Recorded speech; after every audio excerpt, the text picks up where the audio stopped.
Thank you.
तुझे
तुझ प्रती आहे देशील तरी पाहे पांडुरंगा, या संताशी निरवी हेची मजली, अनिक तुझे काही न मागो देवा. तुका म्हणे आता उदार तू होई, मज ठेवी पायी संतांच्या, या संताशी निरवी आणिक तुझे काही न मागो देवा. विठ्ठल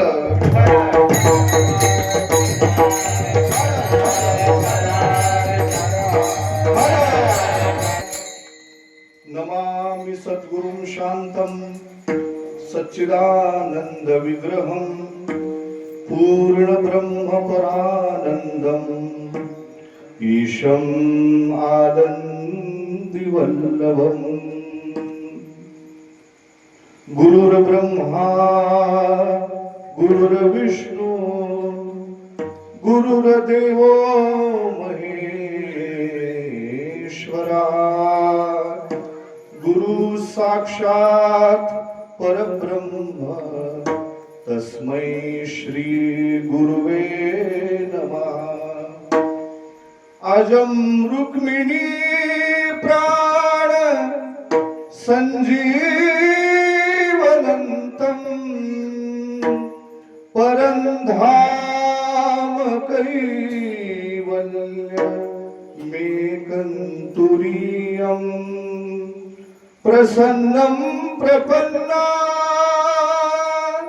तिहं देवदेवं परब्रह्मलिङ्गं भजे पाण्डुरङ्गं.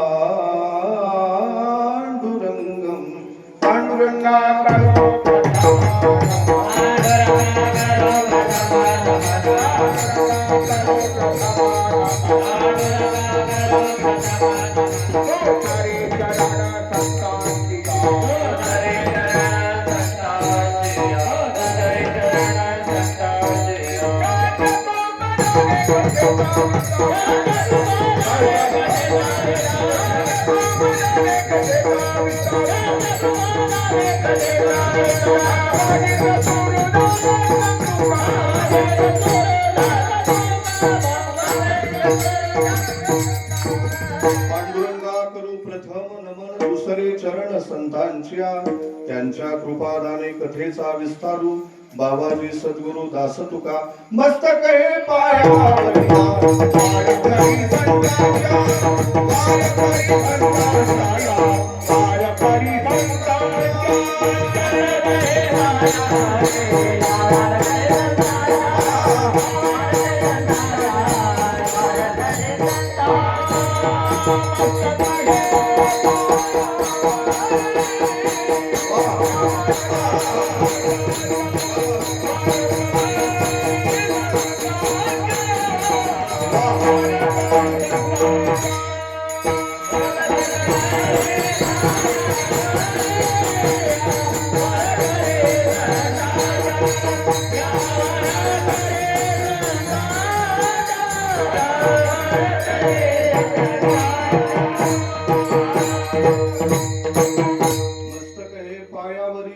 या वारकरी संतांच्या आई महाराज पगारी.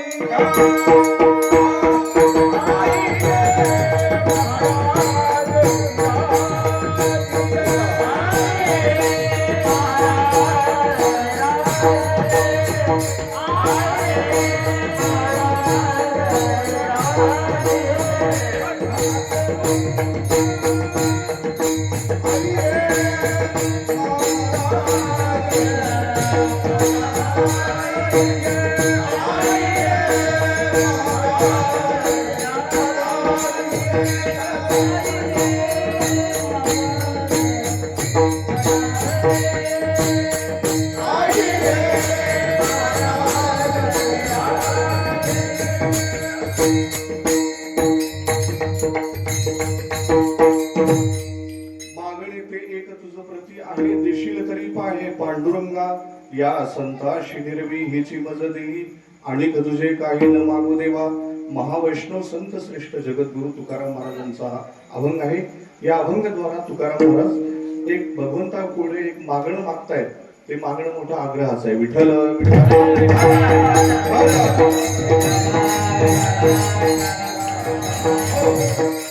वर्षानंतर आपल्या या बाजोळ्याला येण्याची म्हणजे आमचे विष्णुदादा एवाजे यांच्यामुळे हा प्रसंग आला. आणि आपल्या गावाचं नाव काय काय बोला मोठ्याने? बाळ जवळगा. त्या नावाचाच अर्थ आहे करणार. हे मला एवढी कानडी येत नाही पण प्रयत्न करतो, स्वल्प स्वल्प करत. बा बा म्हणजे ये, जवळ ये. काय आपले जे गाव आहे त्या गावामध्ये खूप मोठा अर्थ आहे, पण आपण विचार करत नाही महाराज. प्रत्येक नावामध्ये अर्थ असतो. माझं नाव आहे संदीप आनंद, पण जीवनात मध्ये कधी वेळाला आनंद नाही आला. प्रत्येक नावामध्ये अर्थ आहे. बा जवळ, हे बघा हल्लीचं जग असं आहे की जवळ कुणी बोलवत नाही महाराज. जवळ बोलवणारे एकच आहेत, साधू संत. आणि आपलं हे गाव बा जवळ गा सगळ्यांना जवळ बोलवतं. आमच्यासारख्या आळंदीहून आले आणखीन काय पाहिजे? हे बा जवळ गाच आहे ना. विठाला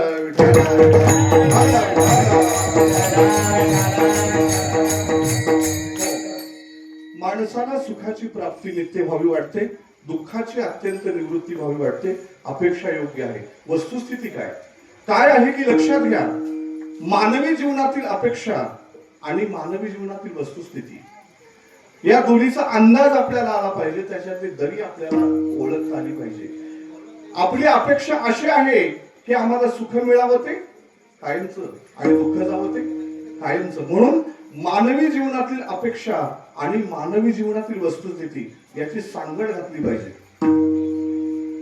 माझी अपेक्षा आहे की मी या जगातला सगळ्यात मोठा श्रीमंत व्हावं, ही अपेक्षा आहे. पण रोज 2 रुपये मिळत नाही, ती वस्तुस्थिती आहे. माझी अपेक्षा अशी आहे की या जगातला सगळ्यात मोठा विद्वान मी व्हावं, पण अ आई वाचता येत नाही, ही वस्तुस्थिती. मानवी जीवनातील वस्तुस्थिती आणि मानवी जीवनातील अपेक्षा या दोन्हीचा अंदाज जर घालून आपण चाललो तर ते जीवन सुखमय, आनंदमय, पावनमय झाल्याशिवाय राहत नाही. आपली अपेक्षा अशी आहे की आम्हाला सुख मिळावं ते कायमचं मिळावं आणि दुःख जावं ते कायमचं जावं. पण वस्तुस्थिती काय? आमच्या जीवनामध्ये सुख येत नाही आणि आमच्या जीवनातलं दुःख जात नाही. आपल्या जीवनामध्ये 3 प्रकारचे दुःख आहेत: आध्यात्मिक, अधिभौतिक आणि अधिदैविक. बस, याच्या व्यतिरिक्त दुःखाचा चौथा प्रकार शास्त्र बोलत नाही. भूक लागली, आध्यात्मिक दुःख. तहान लागली, आध्यात्मिक दुःख. आजारी पडलाय, अधिभौतिक दुःख. वित्तहानी झाली, अधिभौतिक दुःख. भूत पिशाच जे सांगितलं जातं ते अधिदैविक दुःख. बस, याच्या व्यतिरिक्त दुःखाचा चौथा प्रकार शास्त्र बोलत नाही. मग माणसाला 3ही प्रकारचे दुःख भोगावे लागतात की नाही? बोला, का भोगावे लागतात? आध्यात्मिक दुःख का भोगावं लागलं? अधिदैविक दुःख का भोगावं लागलं? अधिभौतिक दुःख का भोगावं लागलं? माणसाला 3ही प्रकारचे दुःख भोगावे लागतात. त्याचं एक कारण आहे. दुःख जरी 3 असले ना, दुःख जरी 3 असले तरी कारण एक आहे. मी सांगतो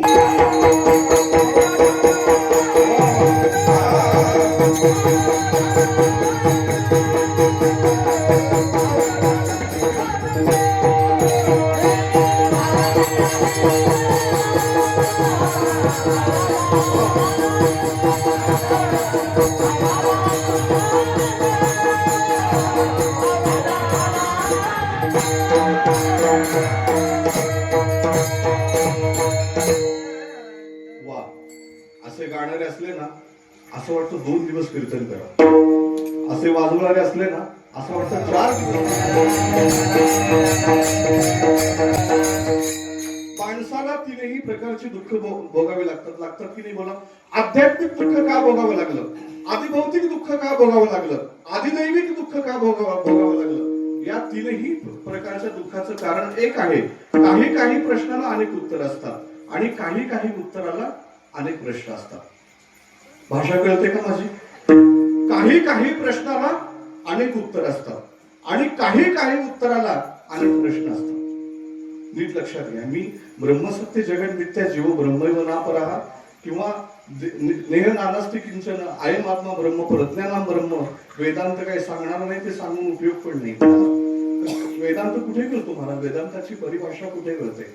मी सांगणार नाही, पण तुम्हाला समजेल असं सांगतो. माणसाला 3ही प्रकारचे दुःख भोगावे लागतात. बोला, लागतात की नाही? लागतात. त्याचं एक कारण आहे. दुःख जरी 3 असले ना, दुःख किती? बोला, 3 कारण एक आहे. मी सांगतो तुम्हाला, बोलत चला आता. प्रश्न पहिला, भाकरी का करपली? प्रश्न पहिला, घोडं का अडलं आणि पानं का सडली? प्रश्न किती?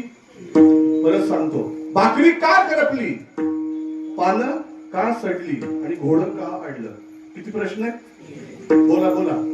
3. उत्तर 1 आहे. कोण सांगेल? पलटी मारायला. मी सांगतो, फिरवली नाही म्हणून. आता लक्षात ठेवा, फिरवली नाही म्हणून. भाकरी का करपली? फिरवली नाही म्हणून. तिला तव्यावर पाणी लावावं लागतं, तिला फिरवावं लागतं. माता भगिनी बसले, त्यांना माहिती आहे, नाहीतर ती करपते. भाकरी का करपली? फिरवली नाही म्हणून. पानं का सडली? ती विड्याची पानं खातात ना, त्या लोकांना विचारा. ज्यांना पान खाण्याचा छंद असतो ना दादा, ती मंडळी 1-2 रुपयाच्या पानात समाधान नसतात. त्यांना त्या पानाची अख्खी करंडीच्या करंडी आणावी लागते. आणतात, त्यातली पानं वर खाली करावी लागतात, करतात. त्याचं शास्त्र आहे. पान खायला सुद्धा डोकं लागतं, मग कीर्तन करायला तर नक्की लागतं. मग त्यातली खालची पानं वरची पानं करतात, करावी लागतात. मग ती नाही पानं फिरवली, किती पानं सडले. आमच्या आळंदीला एक आजोबा आहे, आळंदीला, ती नेहमी पान खातात. मला म्हटले, महाराज पान खाता का? मी म्हटलं नाही, मला व्यसन नाही. ते म्हणते, खायचं तर खाऊ नका, खायचं तर खाऊ नका, पण ऐकून ठेवा. त्यांना माहिती हा कुठेतरी कीर्तनामध्ये प्रयोग केल्याशिवाय राहणार नाही. ते म्हणते, असं पान खाल्लं पाहिजे, असं पान खाल्लं पाहिजे की काल खाल्लं असतं तर कच्चं असतं आणि उद्या खाल्लं असतं तर सडलेलं असतं. असं बरोबर मधलं पान निवडावं लागतं. ती पानं नाही फिरवली की ती पानं बोला सडली. पानं का सडली? बोला ना.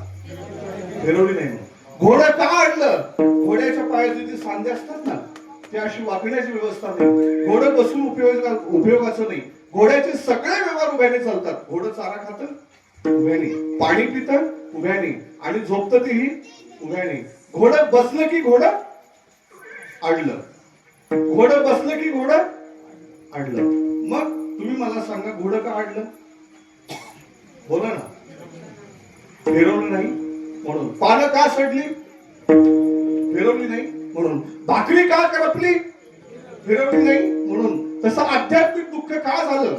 आधिभौतिक दुःख का झालं? आधिदैविक दुःख का झालं? त्याचं एक कारण आहे, आम्ही जन्माला आलो म्हणून. विठ्ठल हो,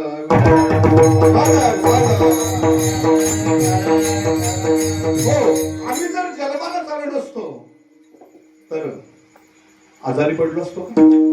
आम्ही जर जन्माला चालू नसतो तर वित्तहानी झाली असती का? आम्ही जर जन्माला चालू नसतो तर जीवितहानी झाली असती का? आम्ही जर जन्माला चालू नसतो तर आपली जन्मपत्रिका तयार झाली असती का? ज्ञानेश्वर महाराज म्हणतात, वांझेच्या लेका कैसी जन्मपत्रिका.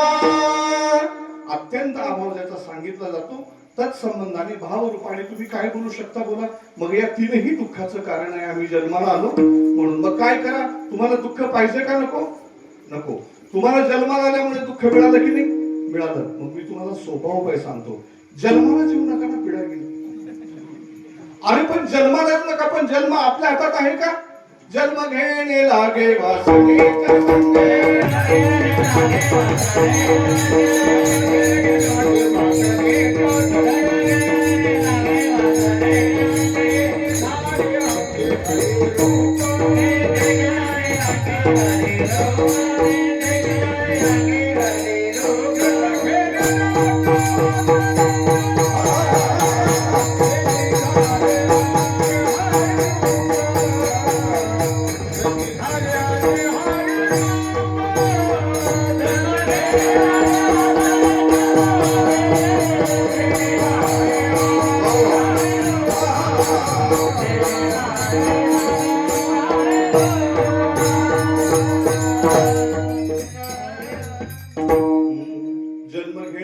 वासनेच्या संगे तेची होय अंगे हरिरूप.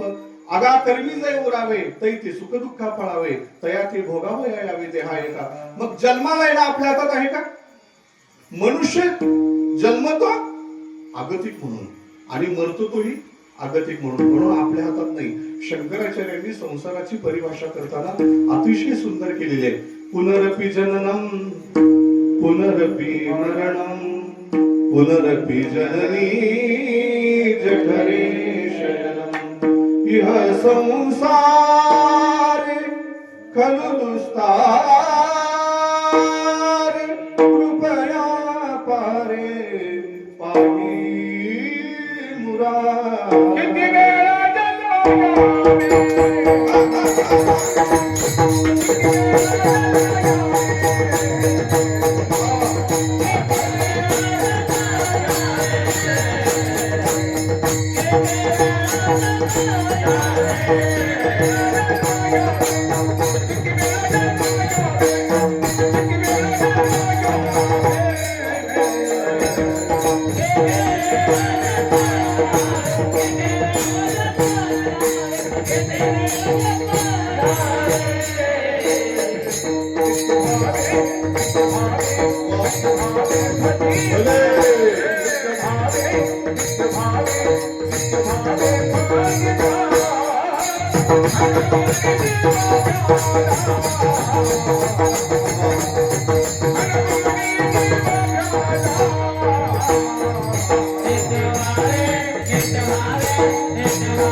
हे बघा, हे जे अध्यात्म आहे हे अध्यात्म नुसतं अध्यात्म नाही, त्याला विज्ञानाचे हे जोड आहे. त्याला मी मगाशीच मी बोललो तुम्हाला की ज्ञान आणि विज्ञान याची सांगड, याचं कॉम्बिनेशन म्हणजे philosophy. What is the meaning? आम्ही प्रत्येक शाळेमध्ये कॉलेजमध्ये गेल्यानंतर मी विचारतो what is the meaning of philosophy. फिलॉसॉफीचा अर्थ काय? की नुसतं ज्ञान नाही आणि नुसतं विज्ञान नाही, तर ज्ञान आणि विज्ञानाची सांगड घालून साधू संतांनी जे मार्ग सांगितलाय तो हा मार्ग आहे. नुसतं ज्ञान नाही आणि नुसतं विज्ञानही नाही.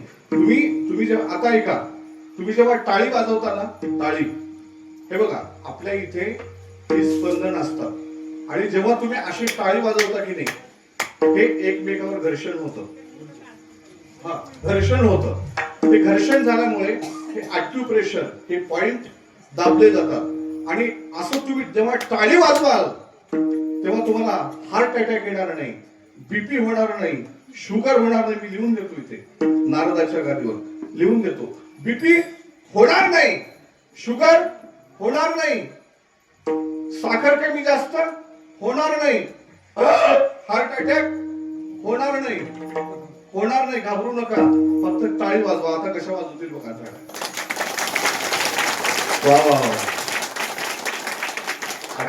आता कसं वाजवतील? हे जे पॉइंट जेव्हा ऍक्युप्रेशर होतात ते असे दाबले जातात, त्यामुळे कुठलाच रोग होत नाही.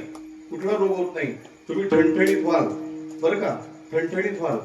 आणि हे रिसर्च केलेलं आहे, मी माझ्या पदार्थ सांगत नाही. जे हृदयाचे फार मोठे स्पेशालिस्ट कोण होते? पुण्यातले सगळ्यात मोठे डॉक्टर, पुण्यातले माहिती नाही, सगळ्यात मोठे डॉक्टर पुण्यामध्ये सगळ्यात मोठे डॉक्टर होते. त्यांनी अनेकांचे म्हणजे लाखो लोकांचे बायपास सर्जरी करून प्राण वाचवले. शुक्रवार पेठेमध्ये राहायचे. तर त्यांच्या आईला अटॅक आला. त्यांच्याच आईला, डॉक्टरांच्या. असं समजू नका की डॉक्टरांच्या आईला अटॅक येणार नाही, डॉक्टरांच्या आईला शुगर होणार नाही, डॉक्टरांच्या आईचा बीपी वाढणार नाही. बिलकुल नाही. त्यांच्या आईला अटॅक आला डॉक्टर हॉस्पिटलमध्ये होते. त्यांच्या आईने फोन केला, अरे बाबा माझ्या छातीमध्ये दुखतंय, कळा येत आहेत, काय करू? तेव्हा डॉक्टरने सांगितलं, आई मी खूप लांब आहे, जवळजवळ 20 किलोमीटरचं अंतर आहे, तेव्हा तू एक काम कर, आपल्या गाडीमध्ये झोप, आपल्या गाडीमध्ये मागच्या सीटवर अशी झोप आणि झोपून फक्त विठ्ठल विठ्ठल विठ्ठल विठ्ठल विठ्ठल विठ्ठल विठ्ठल विठ्ठल अशी टाळी वाजव. महाराज ऐकलं त्या बाईने, म्हातारीने, झोपली अशी आतमध्ये मागच्या सीटवर झोपली आणि विठ्ठल विठ्ठल विठ्ठल विठ्ठल चालू झालं. ती घरापासून हॉस्पिटलमध्ये जेव्हा उतरली, ती स्वतः उतरली, मध्ये गेली, स्वतः चालत गेली मध्ये. का गेली? तर ह्याचा परिणाम आहे विठ्ठल विठ्ठल. आणि जर तिने विठ्ठल विठ्ठल म्हटलं नसतं, टाळी वाजवली नसती, तर ती मेली असती. म्हणून आम्ही जे सांगतो, का सांगतो, टाळी वाजवा, भजन करा. आता यावर्षी तरुण मंडळी दिसतात बरं का. मी तुम्हाला मगाशीच म्हटलं की आता खूप प्रोग्रेसिव्ह झाली आहे. जेव्हा मी इथे आलो होतो तेव्हा ताई होत्या, सुरेश महाराज होते, तुम्ही आणि मी, बरोबर, एवढेच मंडळी आपण होतो. तरुण यंग जनरेशन हे दिसतात महाराज.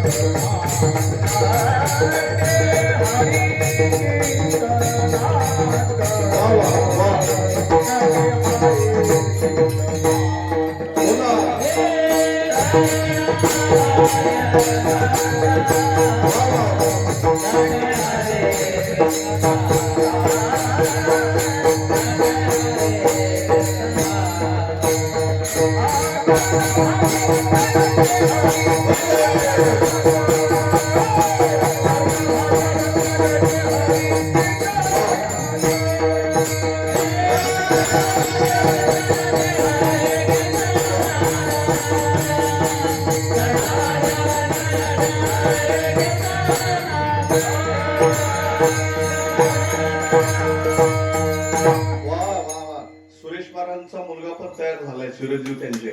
बघा, त्याच्यासाठी हो, मी मगाशीच बोललो की माणसं इस्टेटीचे वारसदार होतात पण परंपरेचे होत नाही. काय म्हटलं मी?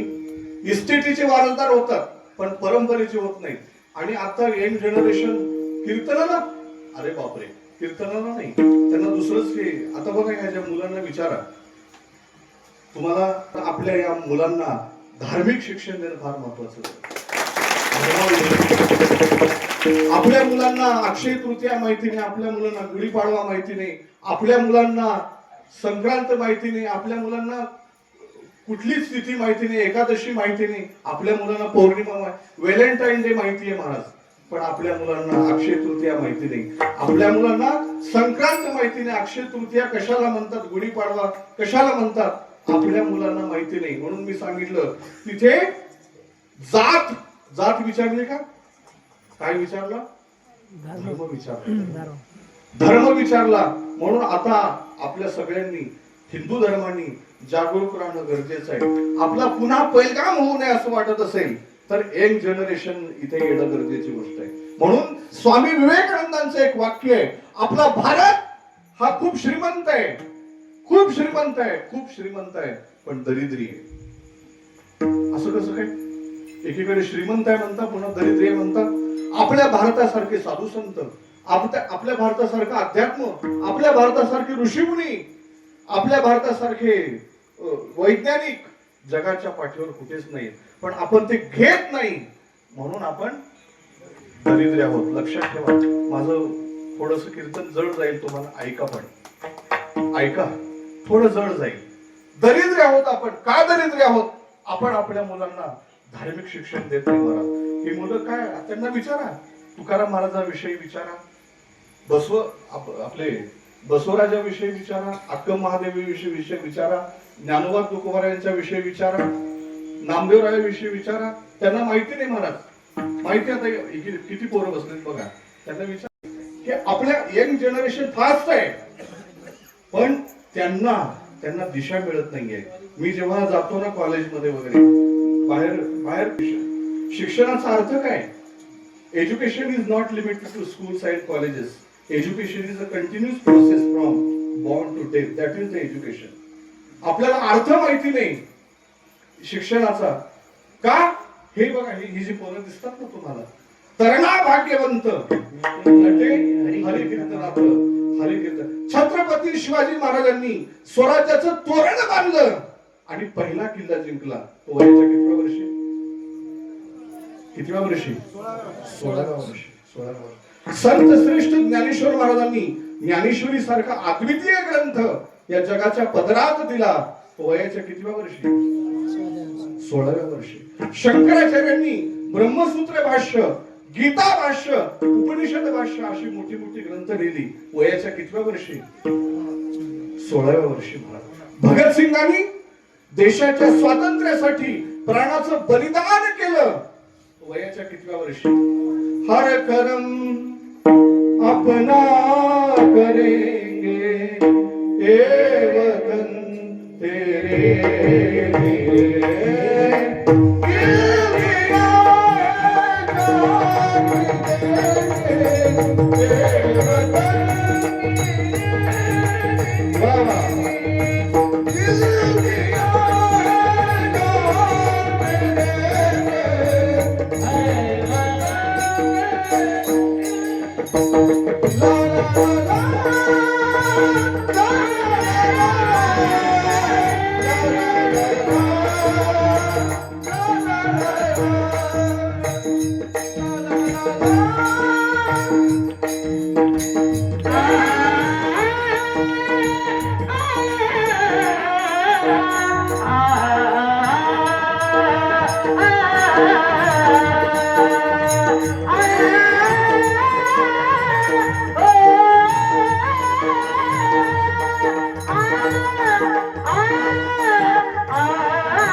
असं वाजवणारे असले की अंगात येतं महाराज, अंगात.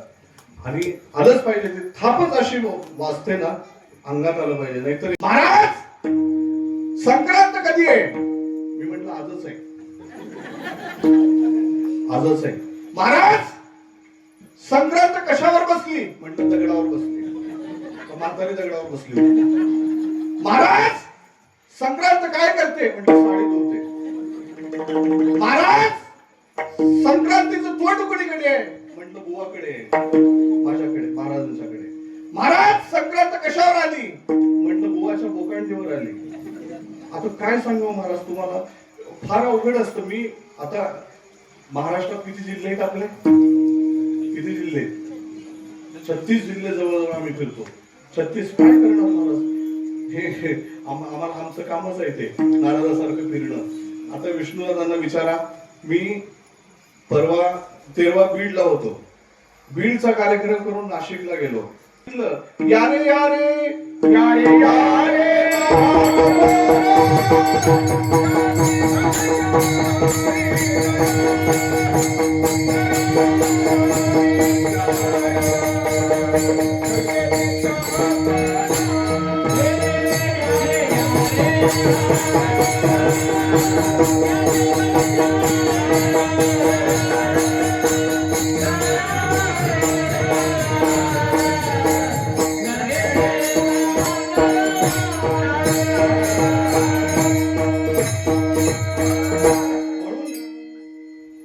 संतांकडे गेल्यानंतर तुकोबाराय काय म्हणतात?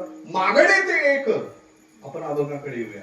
मागणे ते एक तुझं प्रती आहे, देशील तरी पाहे पांडुरंगा. मग असा प्रश्न निर्माण होतो की जगद्गुरु तुकोबाराय ज्यांचे शब्द म्हणजे वेदतुल्य, ज्यांचे शब्द म्हणजे पंचम वेद आहे, जे तुकोबाराय काही मागणे ते आम्हा अनुचित.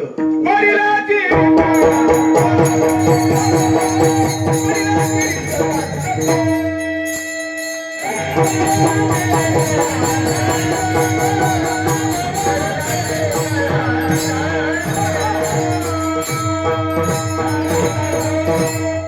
मागणे हे आमानुचित वडिलांची रीत जाणत असे असे म्हणणारे तुकोबार आहे, किंवा अनेक न लगे नाईक पदार्थ असे म्हणणारे तुकोबार आहे. देवाकडे काहीही न मागणारे तुकोबार आहे. मग या अभंगामध्ये का मागतात? त्याचं एक कारण आहे, तुकोबार आहे मागत नाही.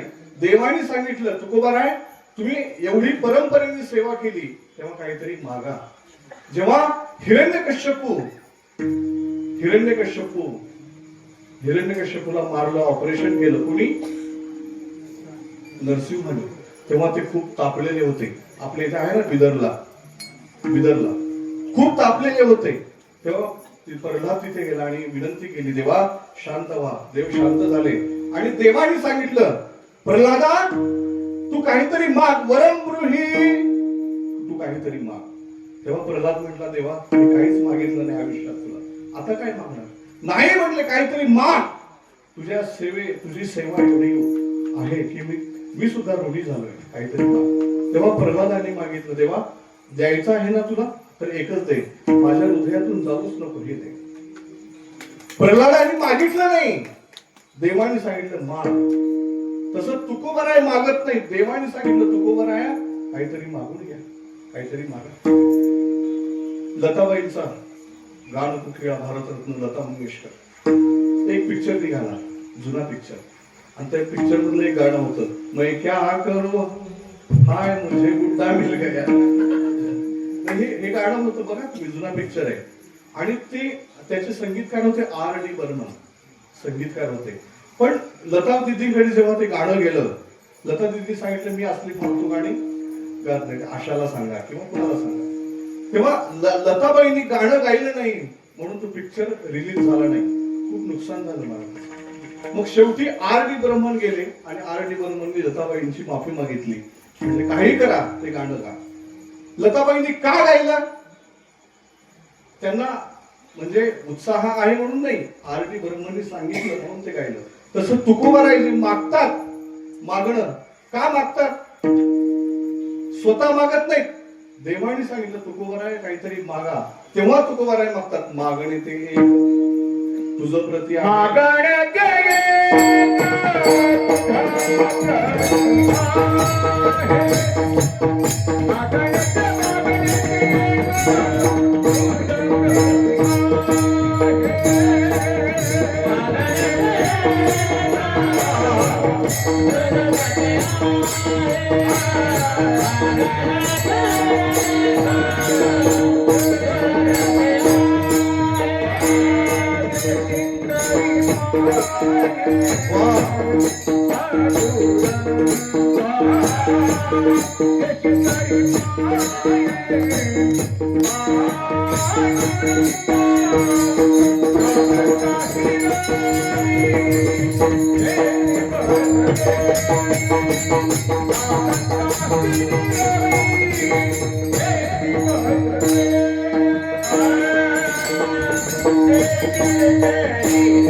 यशोयुता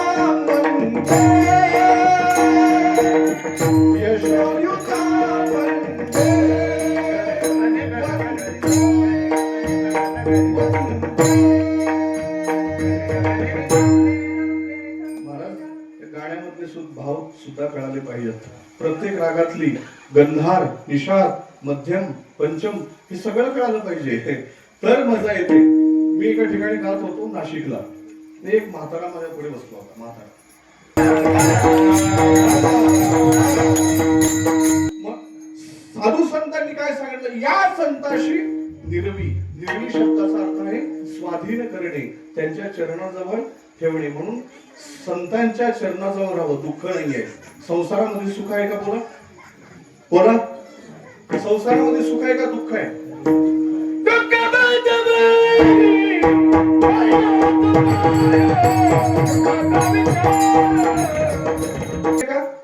त्यांनी आता प्रमाण दिलं. संसारामध्ये दुःख आहे, सुख नाही. आपल्याला सुख वाटतं, दुःखाने सुखाचा शर्ट घातलाय, पण आहे काय? दुःख आहे. सुखाचा शर्ट घातलाय पण दुःख आहे महाराज. म्हणून लक्षात घ्या, राजा भर्तृहरी ज्यांनी स्फोट, आता जे स्फोट होतात ना, त्याचा शोध लावला की पृथ्वी कशी गोल होती, मग त्याचे तुकडे कसे झाले, त्याचा एक तुकडा म्हणजे चंद्र, एक तुकडा म्हणजे सूर्य, हा ज्यांनी शोध लावला, उज्जैन देशीचा राजा भर्तृहरी. त्या भर्तृहरीचं अत्यंत प्रेम होतं आपल्या राणीवर. अत्यंत प्रेम. राणी लाडाची त्याची, अत्यंत प्रेम. आणि एके दिवशी एक साधू आला उज्जैन देशामध्ये, आणि साधूने सांगितलं, बाबा हा आंबा खा, अमर होशील. काय कर? आंबा खा आणि अमर होशील. साधूने आंबा दिला, अमर हो असं सांगितलं. महाराज आंबा खाल्ला, अमर झालो. भर्तृहरीने विचार केला, तर माझी सहचरणी कोण असेल? राणी. त्यापेक्षा माझ्या राणीने जर आंबा खाल्ला तर ती अमर होईल. राणीवर अत्यंत प्रेम. तो राणीकडे गेला आणि तो आंबा राणीला दिला. आता राणीचं खरं प्रेम नव्हतं राजावर. एक हे बघा, माणूस एक प्रेमापोटी प्रेम करतो, एक भीतीपोटी करतो, आणि एक काही पाहिजे असेल तर प्रेम. तीन कारणामुळे प्रेम करतो माणूस. तर राणीचं प्रेम नव्हतं. राणीचं प्रेम होतं जो घोड्याचा खरारा करतो ना माणूस, त्याच्यावर प्रेम होतं राणीचं. घोड्याचा खरारा करणारा. आणि घोड्याचा खरारा करणारा जो माणूस होता, त्याचं प्रेम होतं गावातल्या एका वेश्या. ती राणीने विचार केला, मी आंबा खाल्ले, अमर झाले, तर माझा प्रियकर कोण असेल? त्यापेक्षा तिने ते घोड्याचा खरारा करणारा होता, त्याला आंबा नेऊन दिला. त्याने तो आंबा घेतला आणि विचार केला, म्हटलं मी जर आंबा खाल्ला आणि अमर झालो तर माझी प्रियसी कोण असेल? त्यापेक्षा वेश्याला देऊ. म्हणून तो आंबा कुठे गेला? वेश्या. पण एक लक्षात घ्या, ती वेश्या चांगली होती. तिने विचार केला, मी आंबा खाल्ला, अमर झाले, आयुष्यभर हेच करू का? हे चांगलं काम नाहीये. त्यापेक्षा माझ्या राजाने आंबा जर खाल्ला तर माझा राजा अमर होईल आणि तो राज्य चांगलं करेल. तो आंबा कुठे गेला? विचार केला कुणी? वेश्याने विचार केला की मी आंबा खाऊन काय होणार, त्यापेक्षा राजाने खाल्लं तो अमर होईल. मग ते राजापर्यंत आंबा गेला. राजाने विचार केला, मी आंबा राणीला दिला होता, तो ह्याच्या वेशेपर्यंत कसा गेला? तेव्हा तिने सांगितलं, हा आंबा घोड्याचा खरारा करणार त्यांनी दिला. त्याला बोलवलं. मग सगळ्यात शेवटी राणीला बोलवलं. राणीने सांगितलं, महाराज मला माफ करा, तुम्ही राज्यामध्ये सक्त झालेले आहात, मदमुक्त झालेले आहात, माझ्याकडे बघायला सुद्धा तुम्हाला वेळ नाही. त्यापेक्षा माझं खरं प्रेम नाही, कळू नये तुम्हाला कळलंय, आम्हाला सुळावर दिलं तरी चालेल, पण हा आंबा मी त्यांना दिलाय. मग त्या भर्तृहरीला कळलं की हे खरं प्रेम नाहीये. ही जी शृंखला आहे ही सगळी खोटी आहे महाराज. प्रेम हा शब्दच खोटा आहे. इथे तरुण मंडळींनी एक लक्षात ठेवा, आपण म्हणतो नाहीये प्रेम. कशाला म्हणतात? प्रेम फक्त ईश्वरावर केलं जातं. प्रेम हा अडीच अक्षरी शब्द आहे, पण तो खूप खोटा आहे. लक्षात घ्या, प्रेम नाही, शरीराला अट्रॅक्शन आहे. अट्रॅक्शन मोह आहे, मोह. प्रेम नाही. ते हृदयाकडे जेव्हा आकर्षित होतं त्याला प्रेम म्हणतात, आणि शरीर जेव्हा शरीराकडे आकर्षित होतं तेव्हा त्याला अट्रॅक्शन म्हणतात, मोह म्हणतात. प्रेम नाहीये. पुन्हा कळतं प्रेमच नाही, मग त्याला नंतर कळतं, मग तो दारू प्यायला लागतो. हो, हल्लीच्या तरुणांचा अवघड आहे महाराज सगळं. एक मी काय सांगतो की संसारामध्ये प्रेम नाही. आपल्याला वाटतं पतीचं पत्नीवर प्रेम आहे, पत्नीचं पतीवर आहे. खरं आहे का? मी पुण्यामध्ये गेलो, कीर्तन होतं माझं निवडून विठोबाला, आणि रात्रीचे 12ला कीर्तन सुटलं आणि आमचे साहेब बसलेत ना, काय त्यांना आपलं नाव साहेबांचं, पुण्यातून आलेत, हा श्रीनिवास साहेब. असेच किती प्रेम आहे त्यांचं बघा, समुद्र सेतू. तेव्हा अनेक वानरांनी त्यांच्या त्यांच्या परीने अनेक कामं केली. त्याच्यामध्ये एक एवढी खारुताई. कोण? खारुताई. इकडे काय म्हणतात? इकडे काय म्हणतात? हा, आमच्याकडे माणसं मेल्यावर जळतात, इकडे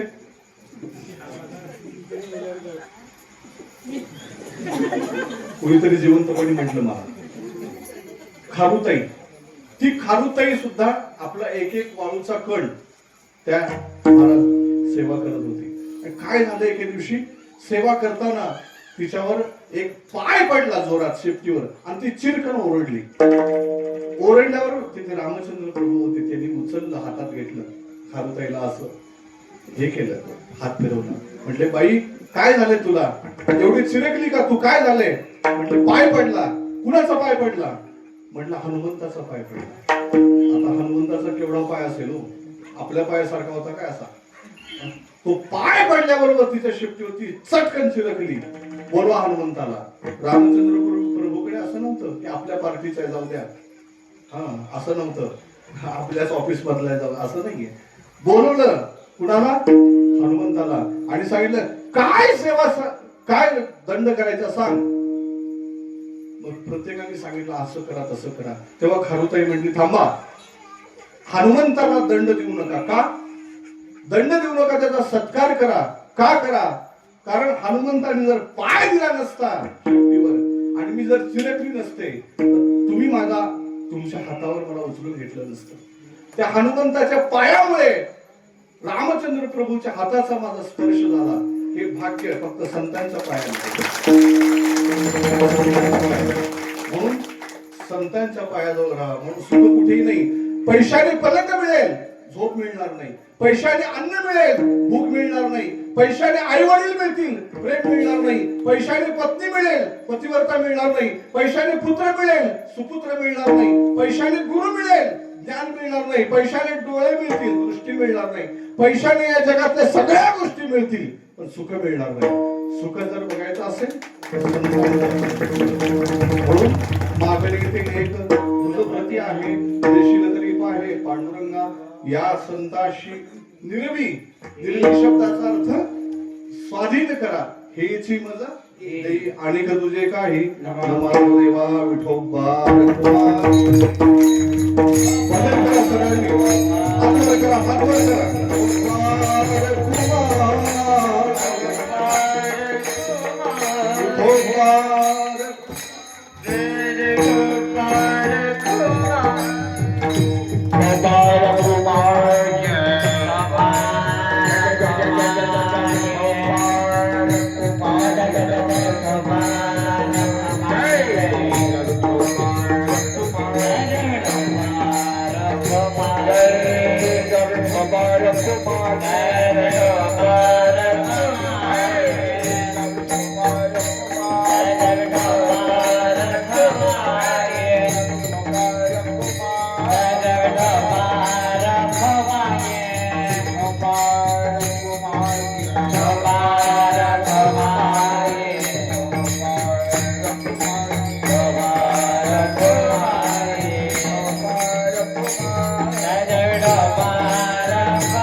पांडुरंगा या संताशी निर्वी हेची मज देई आणि तुझे काही न मागू देवा. तुका म्हणे आता उदार तू होई, मज ठेवी पायी संतांच्या.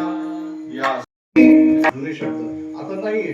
आता मंगलाष्टक पण मॉडर्न झाले. काय मॉडर्न केलं आणि मला इथे बोलवलं, त्याच्याबद्दल तुम्हाला पुन्हा धन्यवाद. आपले विष्णुदादांनी खूप आग्रह केला यावर्षी मागच्या वर्षी त्यांनी आग्रह केला होता, पण मागच्या वर्षी बहिणीचं लग्न असल्यामुळे आता शब्द गेला असेल तर तुम्ही उदार अंतकरणाने मला माफ करा. मगाशी सांगितलं की हल्लीची मुलं सुशिक्षित होतात पण सुसंस्कृत होत नाही. सुशिक्षित होतात, बघा या सरांचं माझं बोलणं झालं, सुशिक्षित होत आहेत पण सुसंस्कृत होत नाही. आणि सुसंस्कृत व्हावं वाटत असेल तर आपल्या मुलांना धार्मिक आध्यात्मिक हे सगळं ज्ञान देणं गरजेची गोष्ट आहे. आम्ही हे अनाथ मुलं आहेत बघा, हे सगळे दिसतात ना, यांना आई वडील कुणी नाहीये. आई वडील नाहीत असं म्हणायचं नाहीये. तो पांडुरंग आणि रुक्मिणी सगळ्या जगाचा बाप आणि सगळ्या जगाची माय आहे. दुसऱ्याचं लुबाडून खाणं, दुसऱ्याचं मारून खाणं, दुसऱ्याचं हिसकावून खाणं ही विकृती आहे. आणि दुसऱ्याला आवडीने प्रेमाने जीव घालणं ही भारतीय संस्कृती आहे. हा धर्म आहे आणि तो आपण सगळ्यांनी पाळायचा आहे. कारण आपण भारतीय लोक आहोत. अमेरिकेचे लोक येतात माझ्याकडे, दादांना माहिती आहे. अमेरिकेचे कुठले, ज्यांना मराठी येत नाही, लिहिता वाचता येत नाही, ते ज्ञानेश्वरी वाचतात, तुकोबारायांचे अभंग वाचतात महाराज. आता बघा, आता आषाढीला 100 लोक येणार आहेत विमानाने आपल्याकडे. कार्तिकीला 200 लोक येणार आहेत. कार्तिकीला आळंदीच्या मागच्या वर्षी 20 लोक आले होते. गोरे लोक, गोरे माहिती आहे ना, अमेरिकेचे लोक. त्यांना मराठी येत नाही पण ते लोक म्हणतात, नाही नाही अमेरिकेचे लोक. त्यांनी न्यू जर्सी मध्ये, अमेरिकेमध्ये न्यू जर्सी मध्ये एक आपलं एक संस्था प्रस्थापित केली. तिथे आपलं भारतीय अभिजात संगीत आणि तत्वज्ञान ते लोक शिकवतात. आपल्याकडून शिकून जातात आणि तिकडे शिकवतात. ते लोक माझ्याकडे येतात. मिस्टर जुली आणि रॅलीची दोघे जण येतात. महाराज मागच्या वर्षी आले आळंदीला, आमचं भजन चालू होतं, भजन चालू होतं आणि मराठी येत नाही. ती बाई काय म्हणाली माहितीये का, मिस्टर शंडी पाडन महाराज, मला बी अभंग म्हणायचं हाय. मराठी येत नाही ना, मला बी अभंग म्हणायचं हाय म्हटलं म्हणा. महाराज ती जी बाई उठली, पॉप म्युझिक गाणार आहे, पॉप म्युझिक. ती बाई उठली आणि लगेच त्यांनी सांगितलं रिदम द्या. 1 2 3 4 5 6 7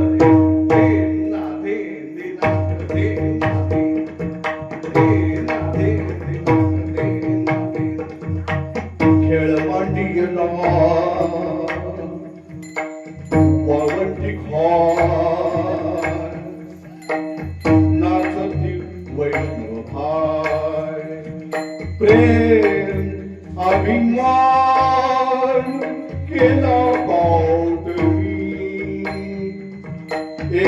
एका लागतीन थाय खेळ मांडियेला.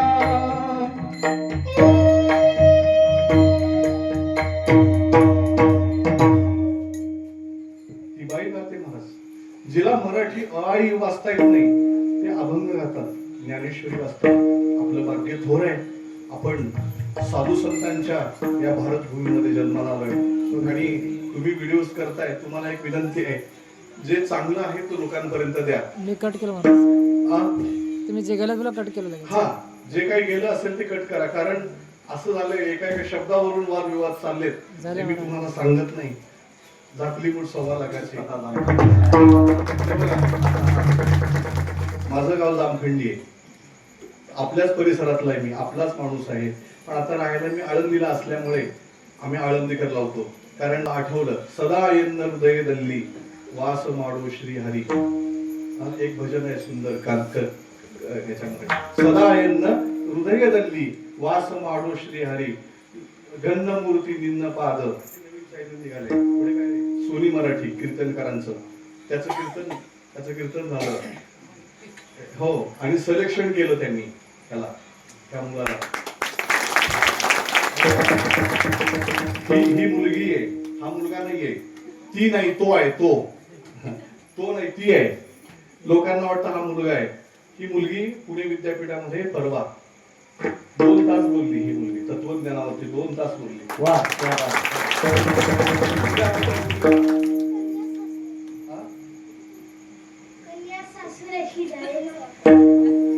अभंगावर 2 तास बोलली महाराज ती. इतकं सुंदर. का तर त्याग लागतो, लक्षात ठेवा. त्याग पाहिजे, समर्पण पाहिजे, सरेंडर व्हावं लागतं, समर्पित व्हावं लागतं, तर ह्या सगळ्या गोष्टी घडतात. हे वाजवतात, आता आपल्याला आनंद वाटतो, त्याच्या पाठीमागची तपश्चर्या बघा. इथे खड्डे पडतात ना बसून बसून हे गातात उभीच गात नाहीत आणि चोपदार आपले मोठे गोंडस आहेत खूप छान दिसतात असे चोपदार असावे लागतात नाहीतर काही काही चोपदार आम्हालाच त्यांना धरून घेऊन जावं लागतं हो छान हो